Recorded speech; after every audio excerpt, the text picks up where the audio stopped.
In front of me is ZTE Blade V50 and today I would like to show you how you can set up face unlock.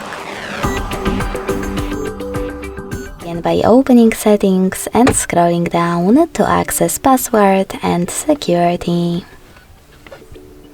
Then click on face recognition and enter your current login method.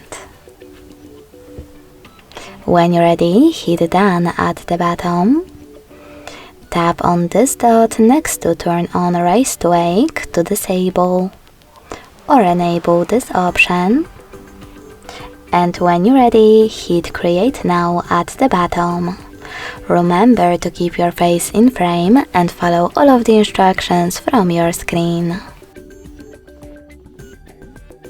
Now manage all of those options however you want to, and when you finished, go back. So now when I switch off my screen and turn it back on, I can see that face unlock is working properly. Thanks so much for watching. If you enjoyed this video, smash that like button, comment and subscribe. Bye!